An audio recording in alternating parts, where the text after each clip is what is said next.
কোথাও ঘুরতে যাওয়ার প্ল্যান করছেন, ধরুন কোনো জঙ্গল সাফারি বা কোনো দ্বীপে, দারুণ ব্যাপার। কিন্তু এই উত্তেজনার মধ্যে একটা খুব জরুরি বিষয় কিন্তু মাথা থেকে সরানো যাবে না, আর সেটা হলো ম্যালেরিয়া থেকে সুরক্ষা। তো চলুন আজকের এই আলোচনায় আমরা জেনে নিই কিভাবে একদম সহজ কিছু নিয়ম মেনে পুরো ভ্রমণটাকে নিরাপদ করা যায়। আচ্ছা, একটা প্রশ্ন করা যাক। ম্যালেরিয়া ঠেকানোর সবচেয়ে জরুরি নিয়ম কোনটা? বেশিরভাগ মানুষই সম্ভবত বলবেন ওষুধ খাওয়া, কিন্তু উত্তরটা যদি এর থেকেও একটু বেশি কিছু হয়। চলুন তাহলে জেনে নেওয়া যাক আসল কৌশলটা ঠিক কি। দেখুন, ম্যালেরিয়া প্রতিরোধ নিয়ে সবচেয়ে বড় যে ভুল ধারণাটা কাজ করে সেটা হলো শুধু ওষুধ খেলেই বুঝি সব ঠিক হয়ে যাবে। কিন্তু সত্যিটা হলো এটা একটা দুই অংশের প্রতিরক্ষা ব্যবস্থা। চলুন দেখি কেন শুধু ওষুধই যথেষ্ট নয়, কেন এটা গল্পের মাত্র অর্ধেক। এই প্রতিরক্ষা ব্যবস্থার দুটো দিক আছে। একদিকে হলো কেমোপ্রোফিল্যাক্সিস, সোজা কথায় বললে সঠিক ওষুধ খাওয়া, যেটা শরীরের ভেতরে ম্যালেরিয়ার জীবাণুকে বাড়তে দেয় না।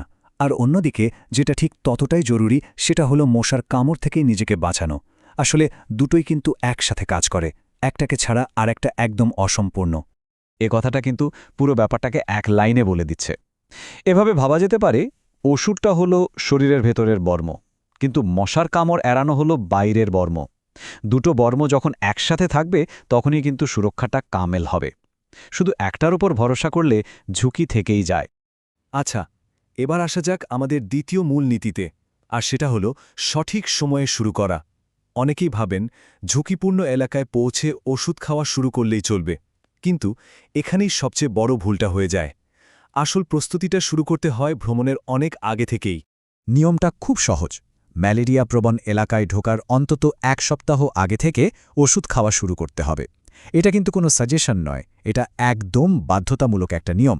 কিন্তু প্রশ্নটা হলো, এত আগে থেকে কেন শুরু করতে হবে? কারণটা খুবই লজিক্যাল।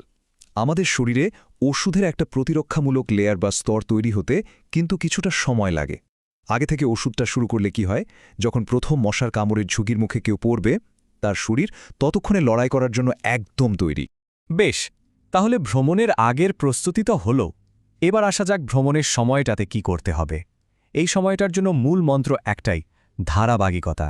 কারণ যে সুরক্ষা বর্মটা তৈরি হয়েছে সেটাকে পুরো সময়টা ধরেই কিন্তু শক্তিশালী রাখতে হবে। মেডিকেল টার্মে একে বলে প্লাজমোডিসিডাল ঘনত্ব। নামটা কঠিন শোনালেও ব্যাপারটা খুব সহজ।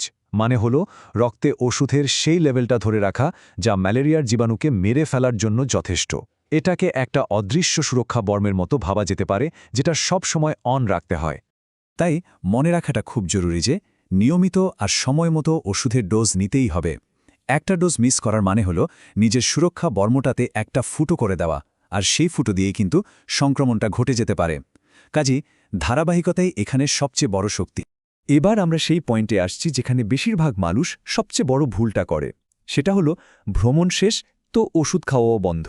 কিন্তু মজার ব্যাপার হলো ম্যালেরিয়া প্রতিরোধের সবচেয়ে জরুরি ধাপগুলোর একটা কিন্তু শুরু হয় ভ্রমণের পরেই। নিয়মটা হলো ঝুঁকিপূর্ণ এলাকা থেকে ফিরে আসার পরেও টানা ৪ সপ্তাহ ওষুধ চালিয়ে যেতে হবে। হ্যাঁ, ঠিকই শুনছেন, পুরো ৪ সপ্তাহ। এই নিয়মটা কোনোভাবেই কোনো অবস্থাতেই ভাঙা যাবে না। এখন মনে প্রশ্ন আসতেই পারে, আচ্ছা, যখন ম্যালেরিয়ার কোনো ঝুঁকি আর নেই, তখন বাড়িতে ফিরে এসেও কেন এই ওষুধটা চালিয়ে যেতে হবে? এর পেছনে একটা খুবই গুরুত্বপূর্ণ বৈজ্ঞানিক কারণ লুকিয়ে আছে। কারণটা হলো ম্যালেরিয়ার জীবাণু শরীরে ঢোকার পর কিন্তু সরাসরি রক্তে যায় না। এরা প্রথমে লিভারে গিয়ে আশ্রয় নেয় আর সেখানে চুপচাপ বংশবৃদ্ধি করে। এই সময়টায় কোনো লক্ষণই দেখা যায় না। এখন ধরুন ভ্রমণ থেকে ফেরার ঠিক আগের দিন কাউকে মশা কামড়ালো, সেই জীবাণু কিন্তু তার লিভারে থেকে যেতে পারে। পরে ৪ সপ্তাহ ওষুধটা চালিয়ে গেলে কি হবে? লিভারে লুকিয়ে থাকা এই জীবাণুগুলো রক্তে ছড়িয়ে পড়ার আগেই ধ্বংস হয়ে যাবে। যারা লম্বা সময়ের জন্য ম্যালেরিয়া প্রবণ এলাকায় থাকার প্ল্যান করছেন, তাদের জন্যও কিন্তু কিছু বিষয় মাথায় রাখা দরকার। সব ওষুধ কিন্তু বছরের পর বছর ধরে খাওয়া নিরাপদ নয়, এরও একটা সীমা আছে। এই টেবিলটা একটু দেখুন। এখানে এক একটা ওষুধের জন্য নিরাপদ ব্যবহারের সময়সীমা এক এক রকম। যেমন ক্লোরোকুইন বা প্রোগুয়ানিল যেখানে ৫ বছর পর্যন্ত নেওয়া যেতে পারে, সেখানে মেফ্লোকুইনের ক্ষেত্রে সময়টা কিন্তু মাত্র ১ বা ২ বছর। তার মানে যদি লম্বা সময়ের জন্য ভ্রমণের প্ল্যান থাকে, তাহলে নিজে থেকে কোনো ওষুধ ঠিক না করে অবশ্যই একজন ডাক্তারের সাথে কথা বলে নিতে হবে। তাহলে পুরো বিষয়টা যদি এক জায়গায় আনি, তাহলে কি দাঁড়ালো?